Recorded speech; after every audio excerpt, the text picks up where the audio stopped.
Hello. Are we on? Hello. We are on, but people are still talking because there's so much energy in the room. You just need to keep talking to each other.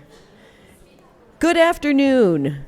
This is the end of an amazingly fun week for me as the director of the Neuroscience Institute. We have had a series of activities over the week that's culminating today in what should be a really fun talk.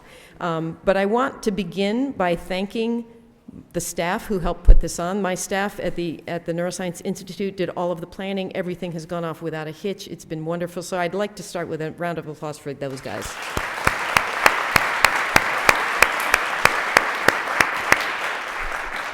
Thank you for making my job easy.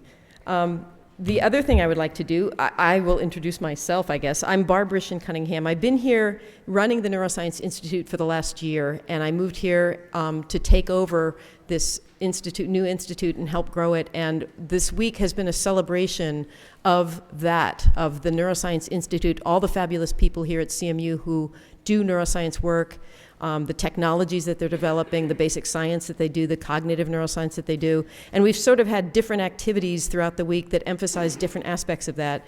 And I have to admit, I put this talk last because it's kind of closest to my own research, which is, I'm an auditory neuroscientist. And what we're going to hear about today is about the neuroscience of laughter in some ways and communication. And Sophie Scott, it will be giving the lecture in a minute, is just a fabulous speaker, and I can't wait to have her come up. So I'm super excited about that. But I couldn't have the whole week be about stuff that I like because I'm an institute director, and so I had everything else. We've talked about neurotechnology, we've talked about some computational stuff. And we've talked about biology. The talk last night was about the biology of neuroscience. Today it's more about the cognitive neuroscience aspects, and all of those things are things we do at the Neuroscience Institute, and it's that combination that I think is really exciting and really fun. This lecture series is the Victor Bearg lecture series, and this is the fourth in the series. Victor is actually here with us. I'd like to welcome Victor.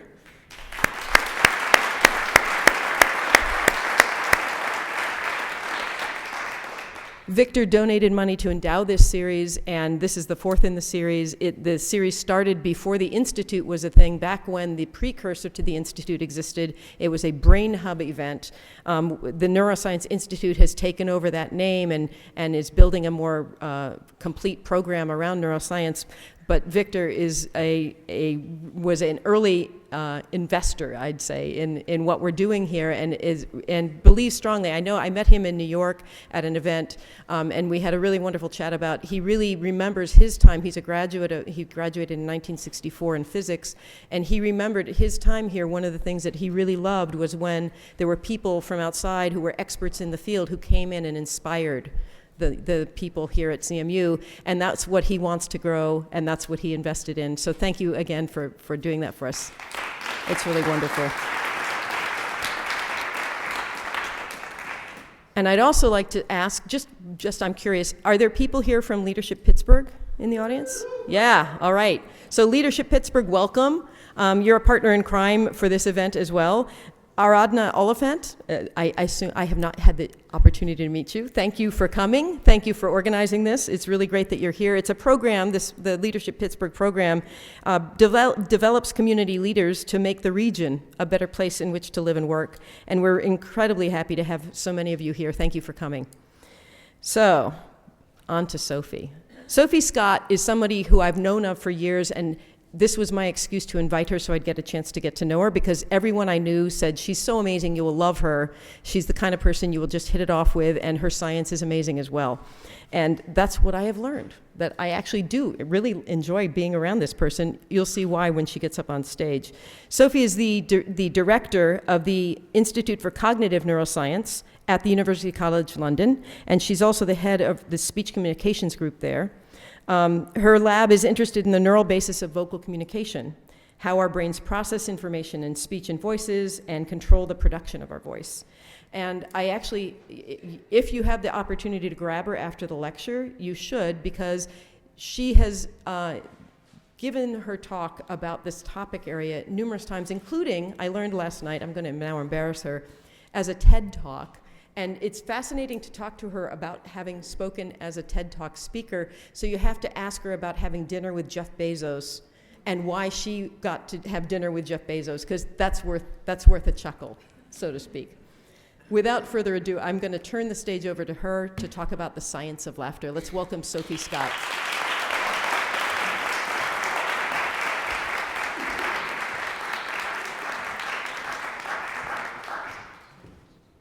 Thank you so much. Thank you for this amazing opportunity to visit Pittsburgh. And I've had an incredible visit already, and just to be in this room today is absolutely amazing. So I really have to thank you all, and thank you very much for endowing this opportunity for me. It's been spectacular.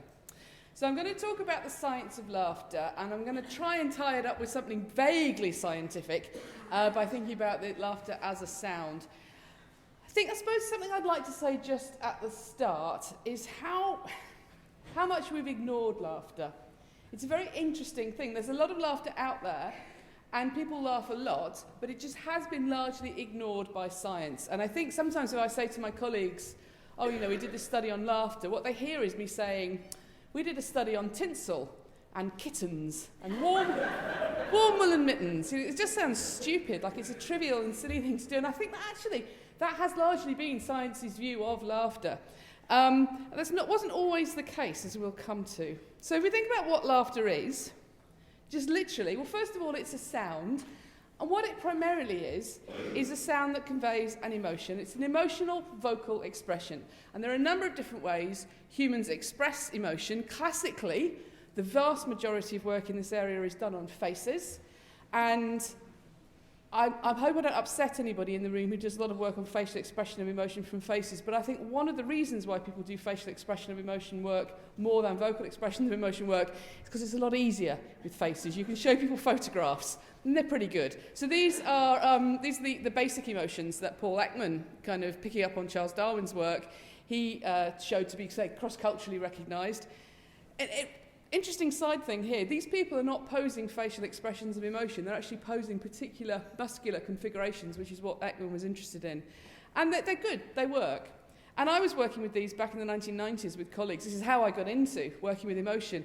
I had colleagues working with patients who struggled to recognise some of these emotions, but they wanted to test a different modality. They wanted to test, you know, some other way that people might recognise emotions, and I worked on voices, so they asked me to get involved, and so I came up with, you know, vocal versions of these. This was my in.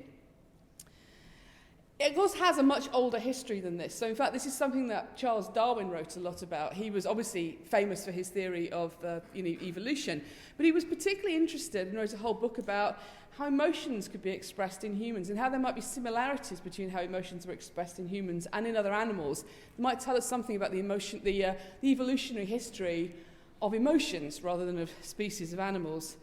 So he was interested in how emotions could be conveyed by humans and, for example, how there might be some similarities between humans and other animals. So here we've got an angry dog. Doesn't look that much like a human, but Darwin would argue that there's similarities around the tension in the mouth and the showing of the teeth that shows some kind of general, very similar possibility. Now, it's interesting if you read Charles Darwin's book, because a lot of what he wrote about emotion got picked up again over the next 150 years. And largely, you know, if you look at, say, Ekman's work, we found he was right. A lot of the emotions that he wrote about, fear, anger, disgust, surprise, sadness, they are emotions that genuinely are cross-culturally recognised. You do find versions of them, say, fear and disgust and anger in other animals. They've got their own brain systems. But some of the stuff he wrote about we've completely ignored. And actually he wrote a lot about laughter. And then we just acted like that wasn't there. And I think that's partly because it sounds like a silly thing to study. I think also partly because, we've kind of developed psychology over that same period of time. And often in the West, we've kind of constructed psychology as a way of trying to understand what's happening when things go wrong and understanding the normal brain in that kind of context. So you might want to, if you want to understand, say, depression, well, maybe it makes sense to study sadness. If you want to understand fear, that might help you understand anxiety. So maybe there feels like there's a kind of a greater relevance for negative emotions, and I think that might be wrong. I think actually looking at an emotion like laughter might tell us something genuinely useful for humans. So we go back to this question about what is laughter. Well, it's more like a different way of breathing than it is a different way of speaking. It's a categorically different sort of way of making a sound, and it has this in common with emotional expressions. If you've ever been in a situation where you were genuinely terrified and you screamed, you are making a sound that has more in common, both in terms of how it's made and the way that your brain's producing it, with a fear call from another mammal than it would with any other word you've ever said. And it literally is more like an animal call than it is like speech. And it's true for all non-verbal emotional expressions. I think often it's really true of laughter, because laughter can be quite strange. So I'm just going to play you some examples of laughter, and I want you to imagine that I'm sort of playing you examples of sounds being made by some new primate that I've discovered in the Amazonian rainforest. Just to think about this as an animal sound. Oh, that sounds, well, I can kind of hear a human there.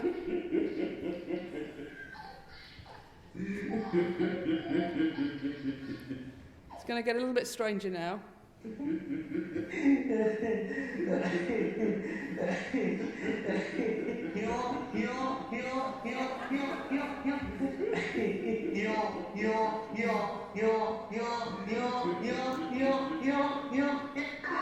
This next one I find quite distressing. I need this man to stop and take a breath.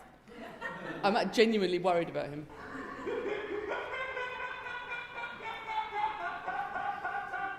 About now.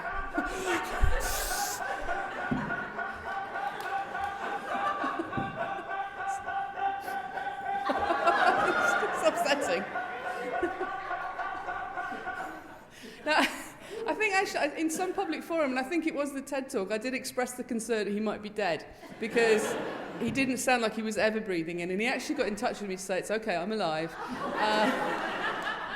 What he does, most humans, the vast majority of humans, laugh on an exhalation. We go, ha, ha, ha, ha. The laughter doesn't have to go that way. Chimps go, ha, ha, ha, ha, ha. And actually that's more like what he's doing. He's actually laughing somewhat more like a chimp. So he's laughing on inhalations as well as exhalations, and that means he's able to live through that experience. We're not hearing that difference, and we find it quite distressing. Finally, I have an example of a human female who is laughing, and one of the things that is quite striking about laughter is when it's an involuntary expression. If you think back to the last time you were laughing and you could not stop laughing, it feels like the laughter's kind of been pulled out of you. There's no way you can end this. You can end up making genuinely involuntary sounds perhaps that you might not, under any other circumstance, choose to make. Okay? So have a listen to her.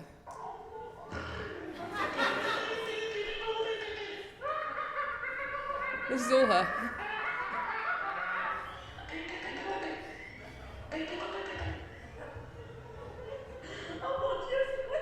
Oh my God, what is that in French? Yeah, I get what she means. So that really does sound like we've pushed it right to the edge there. Now, if you did not know that was a human, I think you might struggle to pick out bits of that sounding like a human laughter.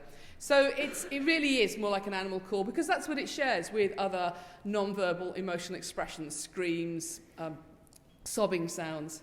And just to show you a concrete example of that, this is somebody talking in our MRI machine. And what we're doing here is we're running the MRI scanner as a way of actually looking at how the articulators move when you're doing things. So here you can see how much the tongue is moving, deforming and changing. It's quite extraordinary. No other animal can do this. No other animal can do any of these things you're seeing with the tongue. You've got the lips moving, you've got the jaw moving, you've got the soft palate. Here you can see the larynx, so she's controlling the sound at the larynx with her breath, and then she's shaping that sound really, really fluently, really, really quickly. Here is an extraordinary demonstration of the complexity of human speech. And then we have the same woman laughing, and then all of that goes away. So you can see the tongue just sitting at the bottom of the mouth, completely neutrally. This is more like how any other mammal makes a sound. Now, there's quite a lot of movement going on. I'll come back to that. But other than the mouth opening and closing, there's very, very little complexity to the movement of the articulators there. She's making a sound here, and then it's just pretty much coming out.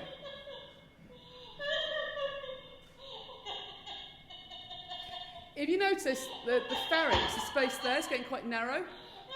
If you've ever laughed until your throat hurt, that's what's reflecting. You do actually get a constriction back there, so that's kind of forcing the sound out slightly differently, and again, I'll come back to that. So if we think about what's actually going on with the laughter, what you can see is you can see a little bit of it there. She was shaking up and down a lot, because laughter actually starts down at the rib cage. And you're all using your rib cages right now for something very important. You're using your rib cages to stay alive, and that's very important. Please don't stop. So what you do with your rib cage, and particularly the muscles between the ribs and the diaphragm across the bottom here, the intercostal muscles, you use your intercostal muscles to pull the rib cage out and up, creating negative pressure inside the lungs. That pulls air into the lungs. You then relax the muscles back down. Air is pushed back out. So this is called metabolic breathing. If I was to put a little breath belt on you and look at the movement of your rib cage, what I would see is this rather beautiful sinusoidal movement, okay? Doing it all the time. Just to make you feel awkward about it, don't stop. Now, quite strikingly, as soon as humans start talking, we use those same muscles completely differently. And now what we do, and again, only humans can do this, we take a breath in, and then we start to breathe completely differently. Instead of letting the air just rush back out, what we do is we use those same intercostal muscles to maintain what's called a constant subglottal pressure at the larynx. And that's how we make a sound at the larynx. And if I keep speaking without taking another breath, you can hear my intercostal muscles start to have to work really, really hard. One of these days, I'm either going to pass out or urinate at the end of that, but I think we're okay. No, we're good. You're probably thinking, Sophie, that was obviously very interesting, but why did you do that? We can only talk at all because we can do this. Voice starts at the rib cage. The engine, the machine, the instrument for sound in the human voice, it's actually happening because of this breath control. And although it doesn't feel like it, we have as much fine control over these intercostal muscles as we do over our fingers. And again, we are the only animal that can do this. We can do this because at some point in our evolution, we started to walk upright and we've freed up our rib cages. All other mammals have to use, at least some of the time, their intercostal muscles to help support their weight because they're down on all fours. So it's a complete byproduct of us walking upright. And it's largely invisible. We tend to think of speech as being something that's happening up here, but none of it would work unless we could breathe like this. It's quite extraordinary. And as soon as we start laughing, all of this goes out of the window. Now, those same intercostal muscles start to move in single, very large deflections, each of those just one single big contraction. And what that's doing is it's just pushing air out of you. It's an incredibly primitive way of making a sound, and it's very powerful. We don't understand how this works, but if you look at the motor control of speaking and breathing and laughing, what you find is if there's a competition between breathing and speaking and laughing, laughter will win. It will overwhelm your motor system. It will stop you breathing. It will stop you talking. It's squeezing air out of you. It's trying to kill you. And it is a relatively dangerous thing to do. So just to absolutely hammer home this point. So here that's showing you that same information. So there we've got metabolic breathing, laughter and talking. And if we look here, that's showing you the spectral information. Just as you could see before, laughter's really simple. You've got these deflections, which are giving you big amplitude modulation. Each of those bumps is a ha, ha, ha sound. And then there's pretty much no spectral detail at all, because you don't shape that, as you could see from the MRI sequence. Whereas speech is being defined both by these amplitude characteristics and also by an incredible amount of complexity spectrally. So laughter's a very primitive way of making a sound, consistent with the fact that we start doing it at a very young age. Now, one of the things that's really interesting about this, if you think now about laughter as being something that happens at the rib cage, this explains something. This explains why, when you start to laugh, it gets really difficult to do things like talking. And frequently, the first thing that you notice is actually control of what's happening here at the larynx. How we make sounds at the voice box is often the first sign that somebody's beginning to laugh. And I've got an example here. This is somebody talking on the... Let me just... It's going to go back to the start there, hang on. Right, so this is going to show you a visualisation of somebody doing a broadcast on the Today programme, which is a very serious news programme in the UK. And the picture of her voice and the other speakers involved is shown in the slide in the blue lines, okay? Popular replacement has now been dismissed, with the Army's popular chief of staff, Jack Twat, taking over. A 40-foot sperm whale, which was stranded in the Firth of Forth for more than 4 days, is now thought to be swimming towards open waters again. It freed itself late last night. Marine experts are hoping to establish this morning whether the whale is swimming back at sea. There you go. Now, if you work in speech and voices, this is just a glorious sequence. I don't know how it plays in the US, but in the UK, particularly where I come from in the north of England, twat is a very rude word indeed. The guy who's got to comment on a popular chief of staff, Jack Twat, just goes for it. Nothing to see here. Popular chief of staff, Jack Twat. And then back in the studio, just before Charlotte Green starts to read the headlines on national radio, somebody leans in and they whisper to her. And what they whisper to her is, Jack Twat. And they're doing that for one reason and one reason only. They are trying to make her laugh, and it works. But interestingly, it doesn't work immediately. She doesn't want to laugh. She's going to get in trouble for this. At first, she's okay. The whale in the Firth of Forth is being cited. And then the first time things are starting to go wrong, she starts to lose control of the pitch of her voice. And then the pitch of her voice starts to shoot right up. And then by the end of the sequence, she has stopped speaking, but she is continuing to make squeaking noises because now she's laughing. And that's the power of the laughter. It's someone who does not want to do this. It has started to happen. So we got interested in this as I was looking at these vocal emotional expressions, largely negative ones, and I just got interested in looking at these positive emotions as well. I talked to Paul Ekman about it, and he said he thought there'd be lots more possible basic emotions out there that might be positive. So I thought, well, do you know what? Let's have a look. And as soon as we did this, and laughter was just one of the many like the 5 or 6 we were looking at, it starts to look quite different. It starts to look very different, in fact, from the negative emotions we've been looking at as well. And this is an example of one of these. So one of the things we wanted to know was, to what extent are any of these vocal emotional expressions, these sounds that people make in emotional states, are any of these cross-culturally recognised? So Charles Darwin had suggested this would be possible from the face, and Ekman had shown that it is possible for some emotions to be recognised across all human cultures from the face. Does the voice work in the same way? Are we seeing anything like this? And when we did these studies, and I say we, in fact my PhD student Disa Sota did several trips out to Namibia, which was hard, working with the Himba and working with highly isolated Himba communities who hadn't had any contact at all with Europeans. And if they recognise emotional expressions produced by Europeans, and vice versa, then we're starting to be able to test some of these ideas about, these basic emotional expressions. Can we see them in voices as well as in faces? We also asked the Himba to produce emotional vocalizations. We've got one here. So what emotion do you think this guy is expressing?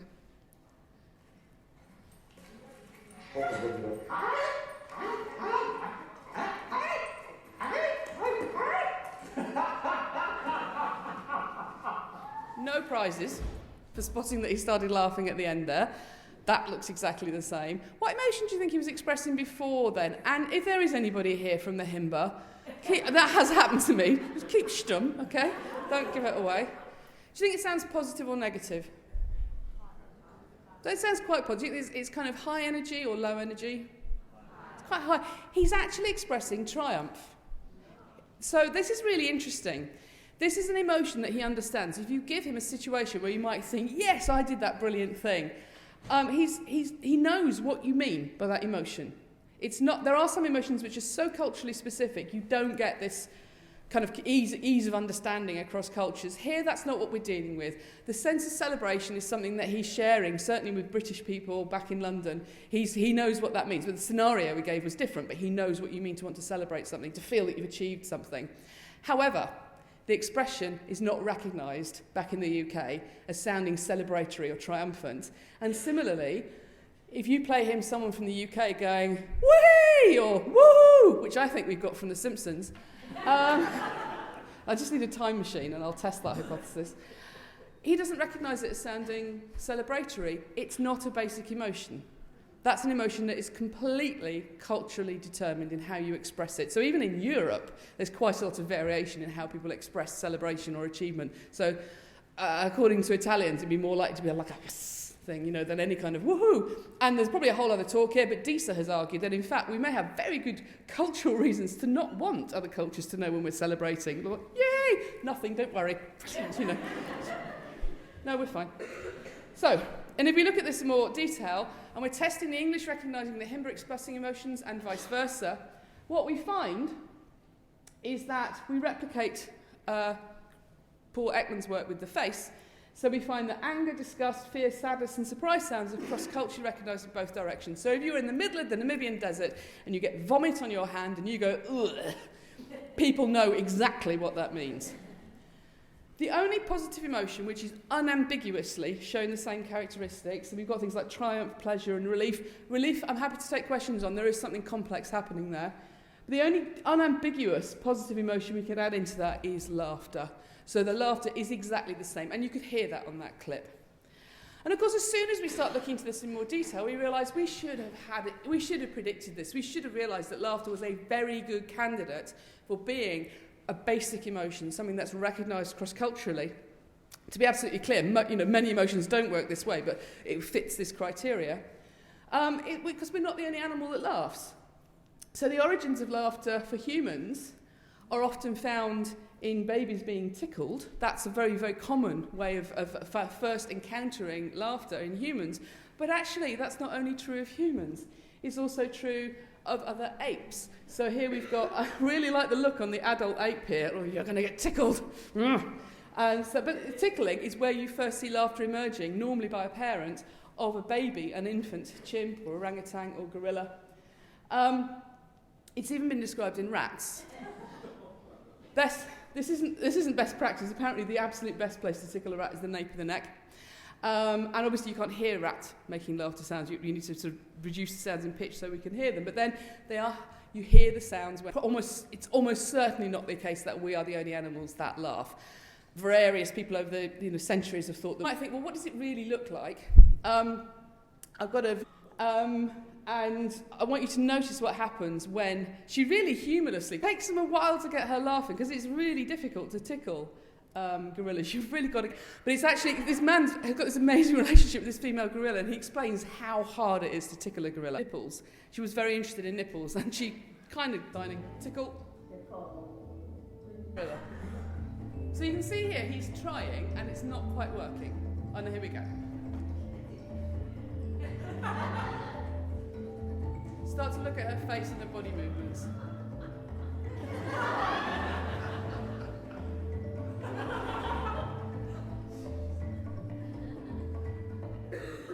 And then, well, let's not waste each other's time here. What is going on under that? You don't want to be, one of the dangers of this area is you don't want to be like glibly anthropomorphic about this, but there does really seem to be genuinely good evidence that laughter is something that you very clearly see in other apes and almost certainly find in other mammals. And another reason for suspecting there may be more laughter out there in other mammals is that laughter is really intimately connected with play, and all mammals play. All mammals play when they're juveniles. Some mammals like humans and dogs and otters play over their whole lifespan. And because play is an inherently ambiguous behaviour, play can be very variable from situation to situation or from species to species. And the same behaviour, if you don't see it as play, could be sexual, could be aggression. You need to show that you are playing, and mammals do this in a couple of ways. There's what's called play face. So you get this loose, open, very unthreatening mouth. You get, play is so important to dogs, they also do play bow. So when at the start of an interaction, if a dog does this, it means everything after this is a game. I might growl, but I'm not mad at you, because we are playing. You're really formally marking it. And when there's a sound associated with this, it's laughter, basically. So that's actually when Kresge, who did the work with the rats, first noticed them making these vocalizations when they were playing with each other. Just to show how it works. So again, play face in apes. Very hard to get human adults showing play face. I've managed to get one of my brother. So just need you to understand how very much like that the chimpanzee he looks, okay? You got that? Right, okay. And in fact, when there's a sound associated with this, as I say, it's laughter. In fact, Kresge, who said it, at its heart, the thing that seems to be really in common when you find laughter across species, it's an invitation to play. Now, we get to adult humans, and so we've seen laughter starting in tickling and then being an important part of play, certainly in infancy, potentially over your whole life. Then we get to human adults, and this was, very sadly, he recently died, but the work of Robert Provine, who did some really sterling work, pretty much on his own, spelling out the importance of laughter and how laughter was used by humans. And I would say, I would completely credit him with changing my mind on what I thought I was studying when I was studying laughter, because I used to, as Paul Ekman does, always call laughter amusement. You know, you're laughing because something's funny. And Provine's like, no. It is much, much more complex than that, and also in some ways more simple. So what Provine found is if you ask people what makes them laugh, they'll talk about comedy, they'll talk about jokes, they'll talk about humour, consistent with thinking it's about amusement. But if instead of asking them, you'll watch them, what you find is it's an entirely social behaviour. So you laugh most when you're with other people. Provine found that you are 30 times more likely to laugh if there's somebody else with you than if you're on your own. You're primed to laugh around other people. And what this means in practice is that for humans, most laughter happens in conversation, because that's how we moderate most of our social interactions. Within those conversations, we're still not laughing at jokes. We're laughing at comments and statements like, I might miss my bus, or I'd like another cup of coffee, things that are in no way intended to be funny. And we laugh more than we think we do. Loads more. Every study, with the proviso that there are very, very few studies, that asks people how often they think they laugh, and then looks at how often they laugh, finds everybody underestimates how frequently they laugh. And there's a huge amount of it. There's one study looking at people coming in, by Vettel and Todd, looking at people coming in to do sort of psychology experiments, finding that laughter ran at 7 laughter episodes every 10 minutes of conversation, which is a lot in a psychology department. We did a study where we got friends in, and we didn't tell them it was a study on laughter, we told them it was a study on friendship. But if you have a couple of friends talking to each other, what we found, certainly for our friends, was that 10% on average of the time that was spent when they were talking to each other, an average of 10% was spent just laughing.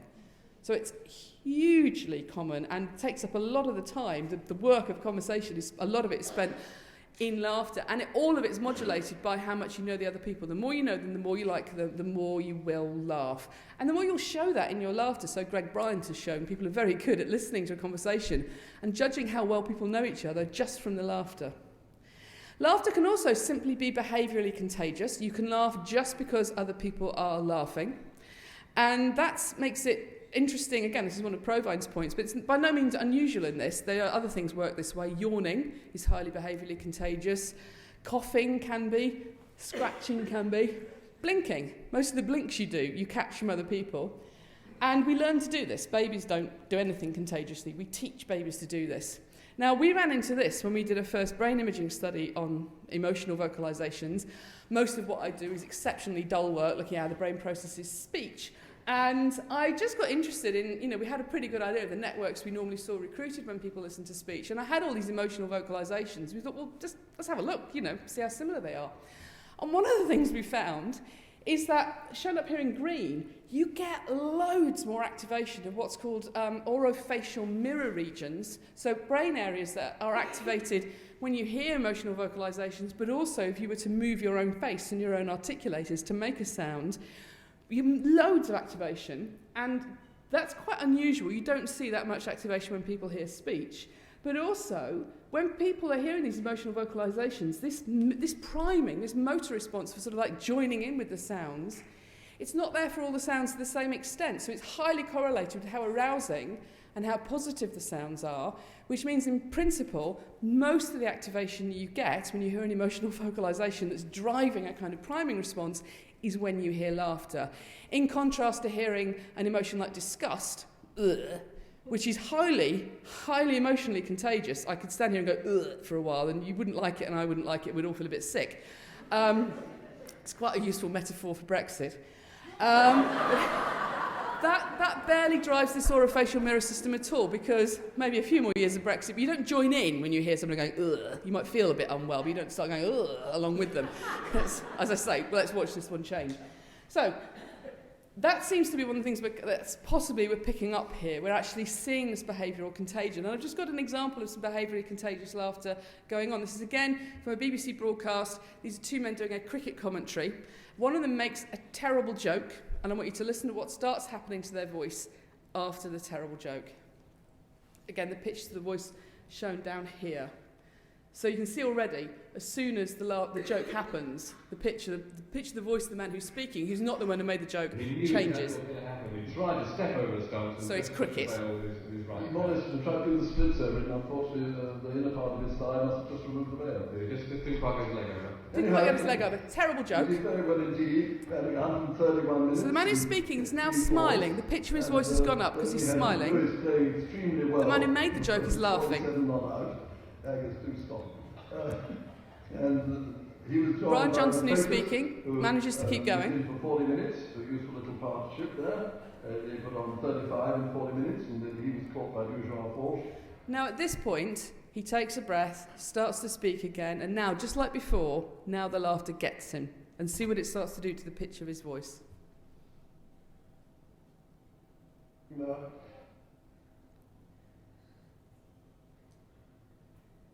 Lawrence, always entertaining, been for 35. Get a little whistle. 35 minutes, hit a 4 of the week. It shoots right up. Jonathan Agnew, who made the joke, tries to speak. There's Lawrence. Completely fails. So Brian Johnson comes back and tries again.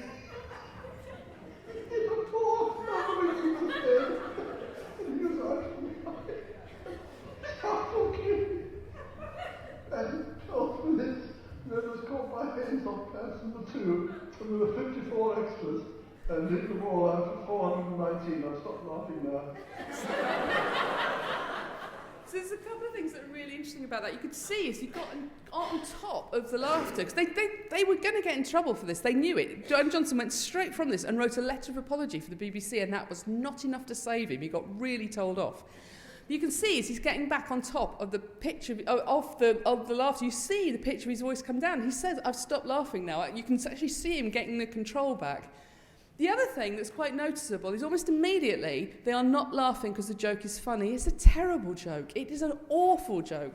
Almost immediately, the only reason why they're both laughing is because they're both there and they're both setting each other off. So it's just contagion. It's simply behavioural contagion. It's why he keeps saying, "Oh, Aggers, do stop it."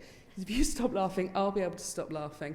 But a real feature of all behavioural contagion is it is much more likely for you to catch behaviourally contagious things from someone you know than someone you don't know. It's still got this incredibly powerful social effect.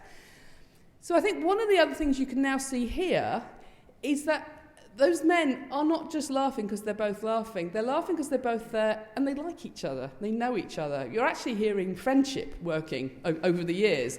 And now the BBC will play this at the drop of a hat, because actually, if they'd hated each other, none of this would be going on. They wouldn't even have got off the ground. So you're hearing something really complex, even when you hear behaviourally contagious laughter. So laughter in adults can be simply because other people are laughing, although that's still really complex. We also will use laughter to make and maintain social bonds, and it's an unbelievably effective way of doing that. Even for a really brief interaction with someone you might never meet again, it's a very effective way of sort of descaling aggression and of showing friendly intent. And of course, with social bonds that you have with people that already exist, it's a way of amplifying and extending those. In conversation, people will laugh at jokes, but many more of the time they're not laughing at jokes at all. We're laughing to show that we understand, we're laughing to show we agree, we recognise an illusion. We can be laughing simply to show that we know each other. We can just be laughing to show affiliation. And what Robert Provine found was that at any one point in time in a conversation, the person who laughs most is the person who's talking. So most laughter is communicative. It's part of you trying to get other people to show that they recognise, to show they agree, to show they feel affiliation, to show they show agreement. All of these things, it's actually being actively used by talkers. We will also laugh to reframe things as play, because laughter is a very good way, I just referred to it, is a way of kind of de-escalating difficult situations, also to show that something is not the serious situation we think it is. It's a funny situation, it's enjoyable. And that starts to hint to some of the complexity about what's going on here, because, of course, that can go wrong on you really quickly.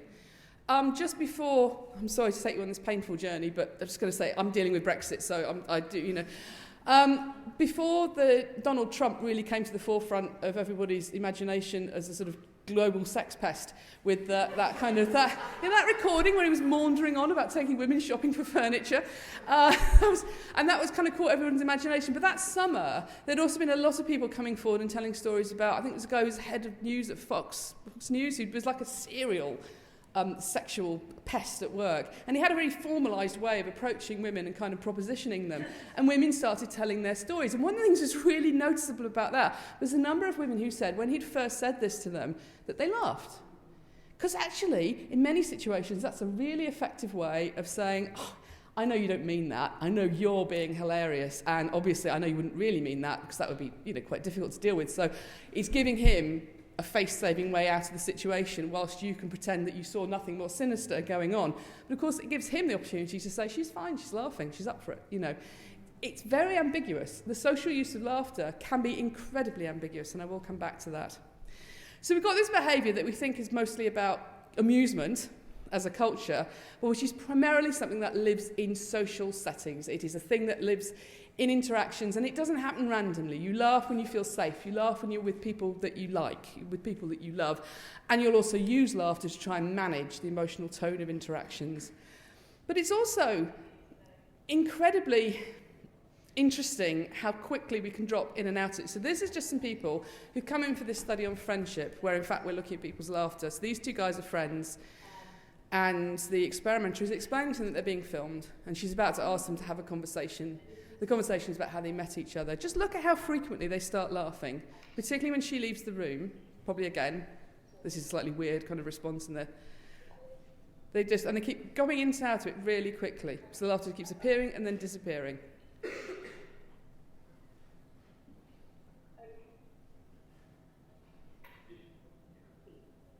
So perfectly genuine laughter, but unlike that laughter I played you before, it's gone and back, and then they're talking in and out. And there's nothing fake about that laughter, but it's slightly different to the examples I gave you before. And something we started to wonder, could there be like fundamental differences in some of the laughter we use in this more kind of communicative way from some of that really helpless, spontaneous laughter that I've played you, where people cannot stop laughing? And so we tried to look at this in a bit more detail. And actually, there is some evidence from the face that there are differences in how elicited emotions can be different from sort of emitted emotions. So here we've got two photographs of Paul Ekman. Which of these two pictures looks nicer? Right. Now, I know this isn't going to be a surprise to any of you that know anything about psychology, but of course the picture on the left, that's a composite picture. The eyes have come from what's called a neutral face. Only face researchers could do this. They call a neutral face, and what they mean is muscularly neutral. It's not even slightly emotionally neutral. It's like a bitchy resting face. The eyes are cold in a neutral face. Now, it's very hard for you to see that separately. So I just got to block out the eyes. You can see here that the mouths are exactly the same. It's the eyes that are different. And there is some evidence that if you get people to smile spontaneously, it looks more like the smile on the right, whereas if people smile to command, it often doesn't quite reach the eyes. So they can look qualitatively different. I don't want to single him out. I'm going to single him out. David Cameron, our much not missed previous Prime Minister, was a great one. He was always doing photographs in public settings. He'd kind of throw his head back and start laughing. Ha ha ha ha, a big smile on his face. But often with that smile not quite reaching the eyes, because he's a fake. Idiot, referendum running idiot. So, no, this is going to derail fast, isn't it? I'll just get off him. So what we wanted to do was something like this with laughter. So what we did is we got people into the lab and we did whatever it took to make people laugh while they were sitting on their own in the anechoic chamber. And that's hard. That is really hard. But we wanted people on their own so their laughter wasn't contaminated with other people's laughter. So really, whatever it took. And I'm happy to take questions on how we achieved this. And I've got some examples here of the laughter. We've got the same people to laugh. So we've got them laughing spontaneously, laughing in that absolutely I cannot stop laughing way. And then we got them to do a laughter to command. So we said, laugh because you've seen your friend and your friend said something that you're showing that you like your friend, although, it's not made you helpless with laughter. And that's because we didn't want like communicative laughter, which was sort of ha, ha, ha. We wanted it to be as nice as possible, for want of a better phrase. So what do you think this is? Do you think this is spontaneous laughter or someone laughing to command?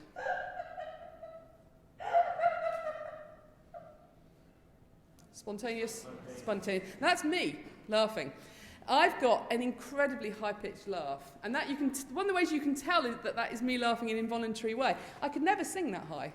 I could never choose to take my voice up there. I'd love to be able to sing like that. I only hit those pitches when I laugh, because when you start laughing spontaneously, you start generating these enormous forces at the rib cage, and you simply force out sound in a way that is impossible for many people to do under voluntary control. How about this laugh?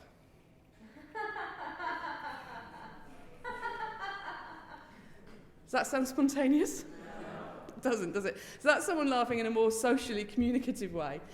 And there are differences between the two. They're made in different ways, so you would expect that. So the spontaneous laughs, they're longer, they're higher in pitch. There's physically different stuff going on. Different brain systems are recruited to produce them. So you would expect that. Interestingly, that sort of more volitional, that more communicative laugh I played you was really nasal. Did you notice that quality? And actually, in our database, most of our communicative laughs have a bit of nasality to them.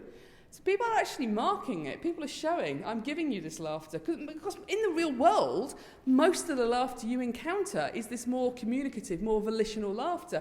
It's a really important social cue. So actually, it makes sense that it's not just like a weak form of spontaneous laughter, it's its own thing.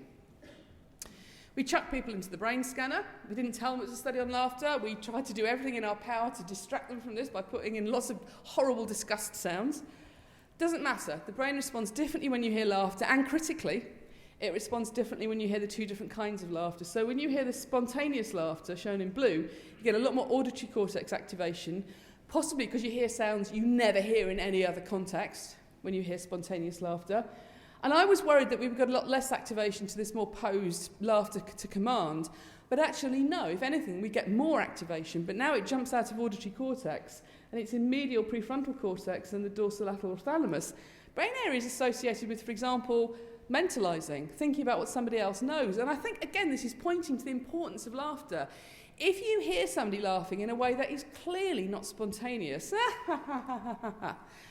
there's a reason why that person's laughing. It's an intentional act. Maybe they're laughing to try and de-escalate a situation. Maybe they're laughing to cover up feeling embarrassed. Maybe they're laughing to cover up being angry. Maybe they're laughing to try and get someone to like them.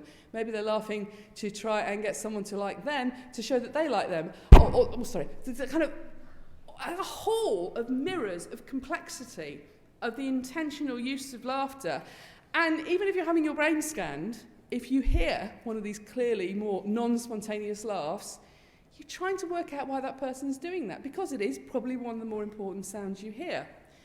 We still get that orofacial mirror response to laughter in this study, but interestingly, I thought you'd get a lot more of it to the spontaneous laughter because everyone says it sounds more contagious. However, what we find is that you get it recruited when you hear laughter. Any laughter is driving this network, but when we look across people, what we find is it does vary across people. We got people out of the scanner and we gave them a test where they had to overtly classify the two different kinds of laughs. And what we find is the higher the score on that test, the more earlier, when they heard any laugh, they'd recruited these orofacial mirror responses. So it's not just contagion. If you are getting ready to join in when you hear laughter, you actually understand the meaning of that laughter better. And this is also something with quite a lot of individual variation over age. We took this to the Science Museum where we just asked nearly 2,000 people to classify laughter into these two different categories. And what you find is children do not know what you mean. If you say to a 5-year-old, is this person laughing spontaneously or not? They're like, all laughter's spontaneous. I hear laughter. And what you see is, particularly if you look at the spontaneous laughter, the real laughter, that improves with age quite quickly. But the curve for learning to understand and recognise accurately that more communicative, that more volitional laughter is much slower. So just to show you very crudely, we just show where these points are maxing out on the graph. People are not showing peak performance with the volitional laughter, this more communicative laughter, until they're in their late 30s. And that's probably because, like learning to use laughter contagiously, we learn to use laughter socially in social situations, which mean we continue learning about this over our entire early adult life. There's no other way you can learn this. You can't be told this. You can't be read about it. You have to simply do it and learn about it that way. And then, do you know what? It stays pretty good. It doesn't decline. This is just a funny study that we did earlier in the year where we were trying to look at an implicit test of how people process laughter, because a lot of our laughter studies, we play people laughter and say, what do you think of that? You know, and there are limitations to this. So this is a study run by my PhD student, Ceci Kai, and what she did, we got a comedian into the lab to record some really dreadful jokes. What's orange and sounds like a parrot? A carrot, that kind of thing. And we deliberately chose like the worst jokes because we wanted to try and make them funnier. And the way we made them funnier was we added laughter to the end of them. We added the two different kinds of laughter. So the line here, shown in red, is showing how people rate, these are individual jokes, how funny each of the jokes were when there's no laughter at all. So that's just the baseline. And then we add laughter on, the two different kinds of laughter, we counterbalance it, and then we test a different group of people. And what you find is adding any laughter makes the joke funnier, and the more spontaneous the laughter, the more funny it makes the joke. So it's like laughter's sticky. This laugh was never produced in association with those jokes. And we're just asking people to say how funny the joke is. But if you hear someone laughing, it's impossible for people to ignore that. You start attributing it to the thing that's in front of you, which is a joke, which is, could be made slightly, therefore, a bit funnier if it sounds like someone else thought it was funny. So as I'm going to wrap up, this is a quote by the Danish philosopher and musician, Victor, I'm going to say Bearg, but I know that's wrong. It says, laughter is the shortest distance between two people. And I've always really liked that quote because it kind of gets the intimacy of laughter. Like I say, we don't laugh randomly. We won't just laugh because someone wants us to.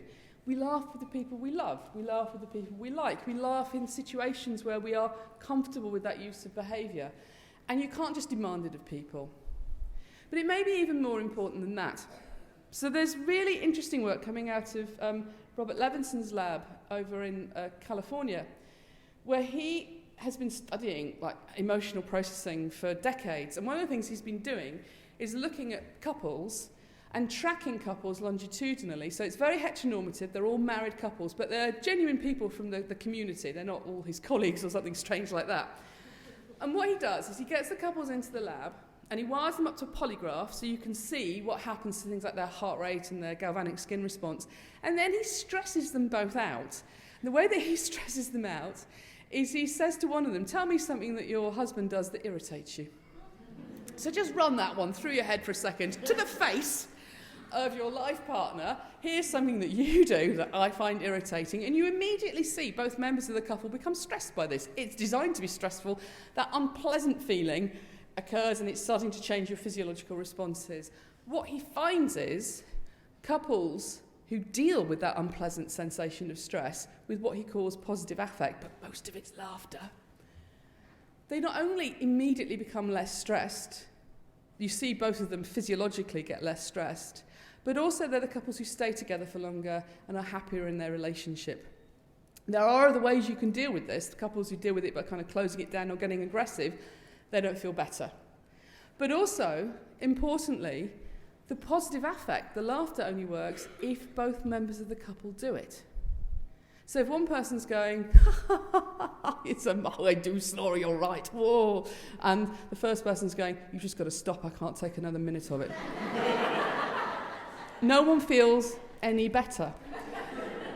So I think one of the really intriguing things about laughter is how we can use laughter in conversations to regulate emotions, particularly in stressful situations, in a positive direction. You feel better after negotiating this, but you do it together. It's not just because the laughter gives a little bit of magic sprinkle dust that everything's better, because if only one of you laughs, it doesn't work. You're negotiating that together, and I suspect that that's not what we mean by, it's not limited to romantic relationships. I think that might be often what we mean by friendship, people with whom we can kind of negotiate a better mood.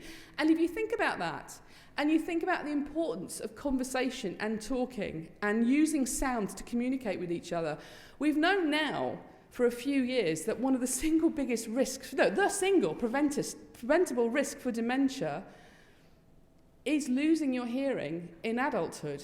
And all of that seems to be because it takes you away particularly if it's not corrected, if you don't get hearing aids. So if you lose your hearing, it's not corrected with a hearing aid, you are at terrible risk for dementia, and it seems to be because you withdraw from social interactions. But what it is that you're being taken away from, what it is that is harder for you to do if you cannot hear, is still open for grabs. But I'm really interested in not just the conversational side of it, but how people use things like laughter together to actually negotiate a change in your emotional state as a result from that. We know it's good to talk. Maybe this is one of the reasons. Now, to finish, Robert Levinson has really, really beautiful films of elderly couples making each other laugh while they complain about one of them coming to bed noisily. And I don't have that. I've got a YouTube clip going wrong. So this is a YouTube clip of some young men making a film to promote their heavy metal band. It's in the former East Germany. There is a lot of swearing, which for some reason is in English, so I've edited it out. But it's important you know it's there. But what you want to watch for is the emotional state. They start out very serious. There's a tremendous amount of machismo, sort of bicep kissing and things like this. I want you to watch out for what happens when things go wrong. He's wearing swimming trunks, he's expecting to get wet. He's got a towel. You can see a swimming pool. It's got ice on it. What might happen? He looks cold, looks a bit apprehensive. Now the swearing kit's off. And my new band is called Sophie. His friends are already laughing. They're laughing really hard. He's not laughing yet. He looks up. He sees him laughing now. He starts to go now.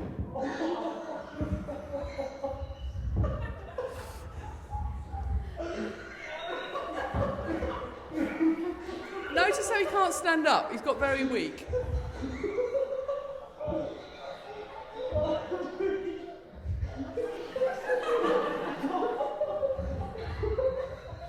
His friends have actually collapsed.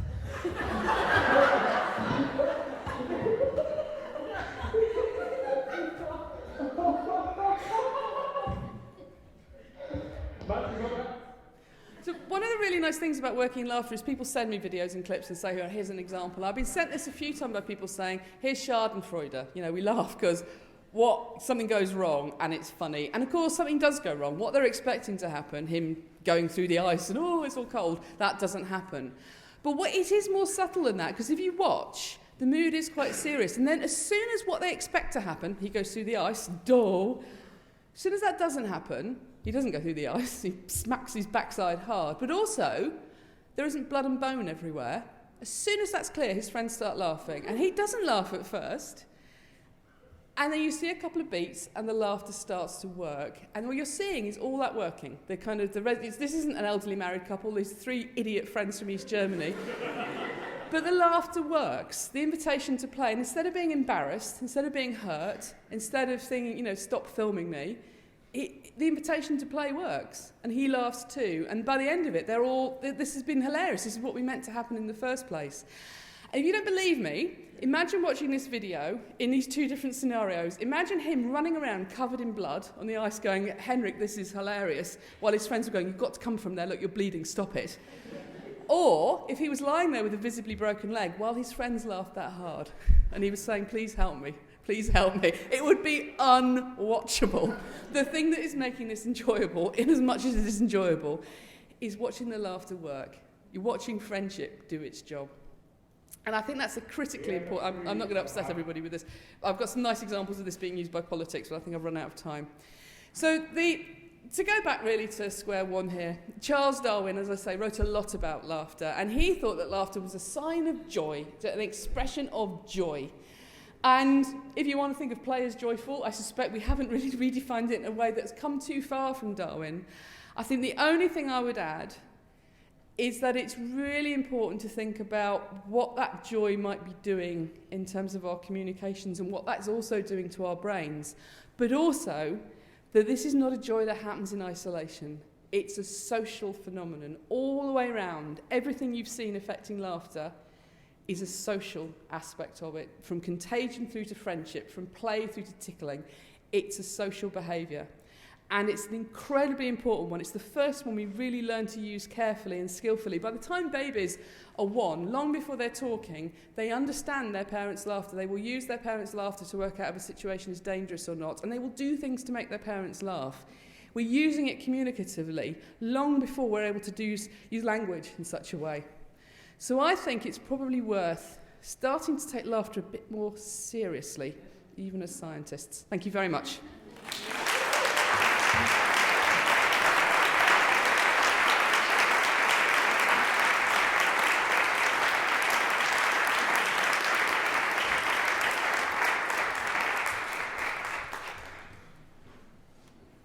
Do we have time for questions? Questions, if anyone has a question. Question there. Could you tell us a little bit more about you said you can do anything to make people laugh? Yeah. So the question is that I did anything to make people laugh. I have to be clear, we didn't tickle each other. Not just, it doesn't work all that well on adults apart from anything else. So what we did was we started actually one afternoon, because one of the things I've always had working in vocal emotions is people say, your stimuli are all posed. How do you know any of this is real? And of course that's true. The whole literature is based on posed stimuli. And I'm always like, well, what would it mean for me to put someone in the anechoic chamber and then make them so disgusted that they make a noise? I mean, I'm not going to be allowed to do that ethically. And one day I just thought, we could do that with laughter. No one's going to bat an eyelid if we make people laugh. So me, Carolyn McGettigan and Zarina Agnew, who were both working in my lab at the time, we just booked the anechoic chamber. We spent an afternoon there. And Zarina was laughing at Flight of the Conchords. Carolyn has a really, really esoteric knowledge of the Eurovision Song Contest. So she'd be like, load up on YouTube the 1989 Russian entry or something, okay, and then she's laughing. What I would sit and watch things on my own. It didn't make me laugh. So I had to watch Carolyn listening to something that I knew made her want to laugh, but she's trying not to make a sound, and that would be enough. I could then absolutely on the floor. Brilliant, we've made a set of stimuli, great. Then we thought, they're all women. So we just got some men together. We took them over to the anechoic chamber, and miserable man after miserable man sat in the anechoic chamber not making a peep, because you can't just throw people in the anechoic chamber and say, make a sound. So we realised, it had worked well with us because we all knew each other. We'd taken the friends along with us. So from that point onwards, we started to get a bit more tactical about it. We would get groups of people. We would spend quite a long time all sitting around together, laughing together before anyone went near the anechoic chamber. And then when we'd sort of take one person at a time and really kind of build it up and then throw them in, and they know you're all outside laughing along with what they're watching, and that works well. It's almost exactly beat for beat what people do in comedy clubs when they want to encourage laughter. Laughter leads to laughter. But we had to take the social side of it seriously. The social side was almost more important than what people watched. And I think that was been a very interesting journey, and it's one of the reasons why you start to realise, again, probably one of the reasons why we don't study laughter very much in the lab, because it's actually very hard to get people to generate laughter. They will not laugh if they feel like they're being observed, and they're being studied, and they're being recorded, and that's almost like a working definition of what's happening in science. So it's hard. Question here at the front. It's a really great talk. In terms of the sort of volitional communicative laughter and individual differences, so do you find that people who are more likely to perceive situations as threatening, or people with higher anxiety, are more likely to have that kind of volitional laughter, to be always trying to diffuse situations? It's a very good question. We started to try and tackle this because there are some really important dimensions for individual differences. So, for example, we've done a study with boys who are at risk of psychopathy, teenage boys. We had teenage boys at risk of psychopathy, teenage boys with conduct disorders who are not at risk of psychopathy, so they do bad things but they feel bad, and then a group of normally developing teenage boys. The main difference between them was contagion. The boys at risk of psychopathy do not find laughter contagious. They do not show that response in their brain. Now, it's not because psychopathy is a disorder of laughter, and you don't know if they have this issue because we learn contagion, because of how they've been raised or because of some aspect of their disposition that's interacted badly. But you end up with someone who other people are laughing and they don't do, and that has all sorts of knock-on effects.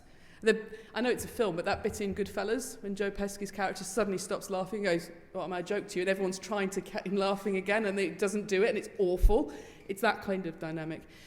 So I think there's a lot more to know about this. We've made a sort of personality test where we just try to start to tap into some of these individual differences, because people do have very different experiences of laughter.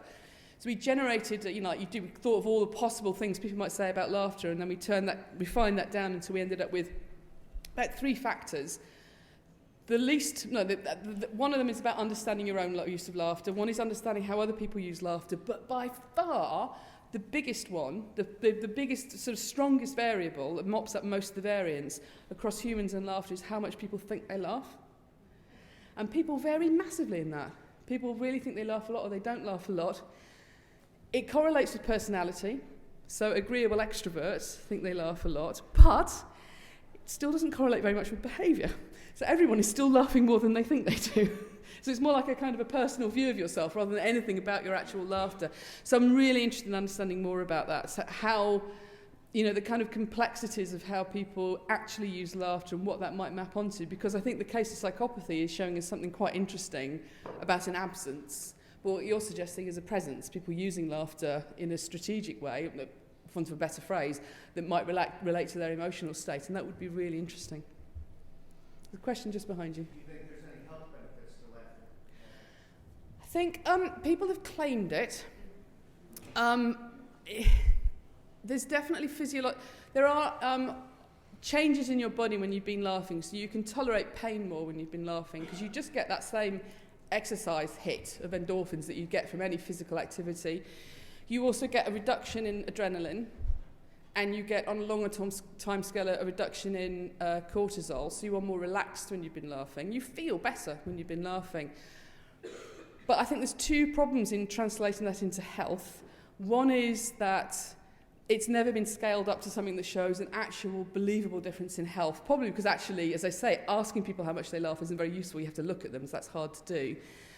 And the other is that I think it's very difficult to subtract out the effects of laughing from the situations in which you laugh, because it's not random. So what it'd be very hard to say is it the laughter that's doing these things, or is it because you were with the people with whom you would laugh, or that you felt comfortable to laugh? So how much of it is the laughter and how much of it is the social setting in which you laugh? And I suspect it may never really be possible to pull those apart, but I think that could still be useful in terms of healthcare. So we've known since the 60s that laughter helps people recover more quickly. And really interestingly, that almost immediately translated into doctors dressing up as nurses or patients being given DVDs to watch. Sorry, not nurses, doctors dressing up as clowns. The nurses wouldn't work at all, would it? They do that anyway, you can't stop them. And it's a different reason. So you've got the doctors dressing up as clowns, or you've got the patients being given DVDs to watch. Neither of those is particularly sociable, and neither necessarily, people might enjoy it, but they won't necessarily laugh very much. I run a mile if I see a clown. And what both of those miss is the social part. We think of people getting together with their friends and laughing, and that's like nothing happening at all, whereas it's probably one of the most important parts of everyone's day, is the points in the day when you get to do that. So I think maybe to really start to take the health benefits seriously, we would need to take the social use of laughter on the chin and be prepared to prioritise that if that's what the data tell us, and I think that might be what it does. Question over there. I'd like to learn your thoughts on the incongruous use of laughter, that if somebody's really angry Yeah. and the other person starts to laugh uncontrollably, or the person who's angry themselves starts to laugh, or in a moment of sadness. That's really interesting to me. I think the incongruity of laughter it can happen along a number of dimensions. I think those kind of rapid changes can be quite shocking to people. If someone's crying and they start laughing, or they're laughing or they start crying, that kind of shift on and off. It commonly in culture we would associate that with issues around mental illness. There's an instability there that I think we still haven't got a good understanding of what that would mean in the real world.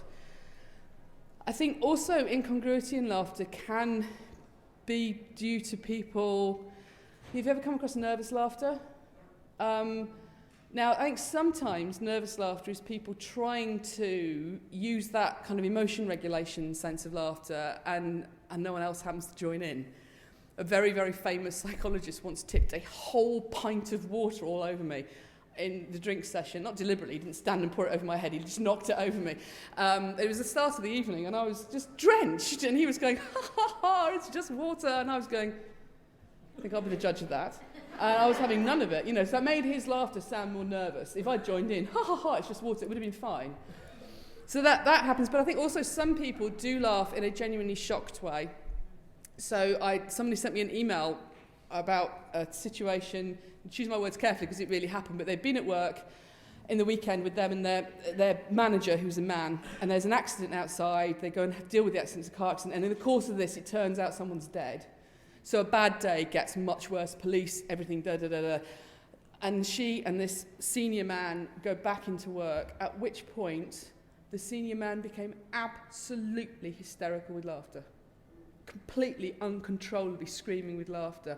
And it was, I think without question, that's going beyond trying to regulate the situation. That's almost certainly shock. And I think some people, it's not, often people who find themselves laughing in a genuinely, you know, shocking situation, that it really is it's a particular kind of emotional reaction. It may still have its roots in some attempt to calm that situation down or de-escalate it, but often it's so uncontrollable that it kind of becomes unleashed and makes everything slightly worse. So I think that can be quite stressful for people. I'd like to know a lot more about that kind of example, that experience of laughter. Are there any questions? One more. Yeah. Okay, one more. So the only other positive emotion that sort of seems to be recognizable across cultures was relief. And Yeah. you said that was interesting. Yes. So with the Himba, middle of nowhere, you know, for us in the Namibian desert, it's not nowhere for them, it's where they live, but they're given a scenario of relief and they literally do this.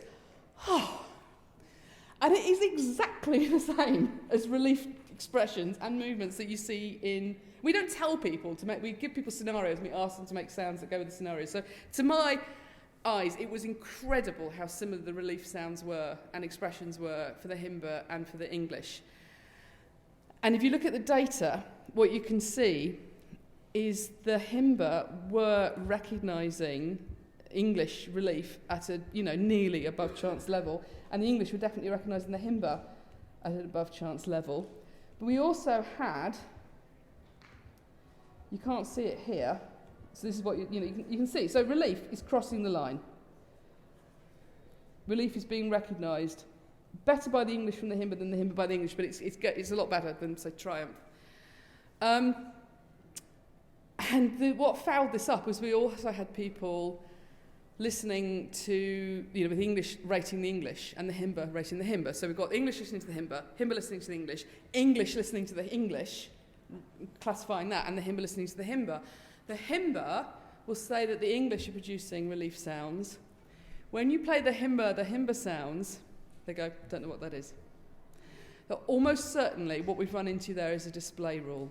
And display rules are one of the things that can influence how people interact with emotional expressions. That mean you don't, you have kind of cultural reasons to say, or influences that kind of make it a slightly inappropriate thing, sometimes a sexual thing. So there's actually one in here for the English.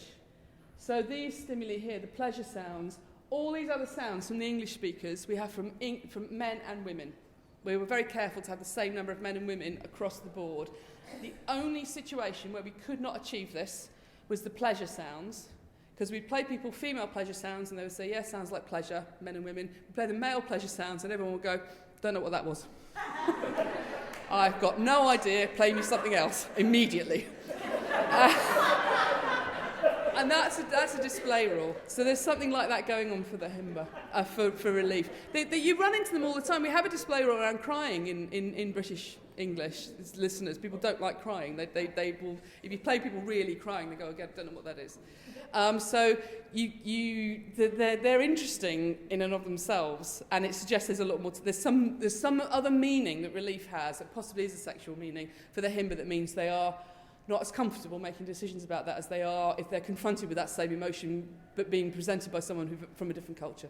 So I think that's what we're seeing there. So I would go back, low-hanging fruit for somebody here, go back and study relief, because I suspect it really is another basic expression of emotion.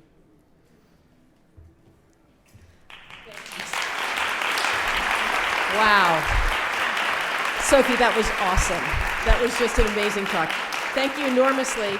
I'm cutting in because there are some refreshments outside. We will be, those of you who have questions that are left, you can grab Sophie outside. But thank you all for coming in. Let's, one more time for Sophie Scott.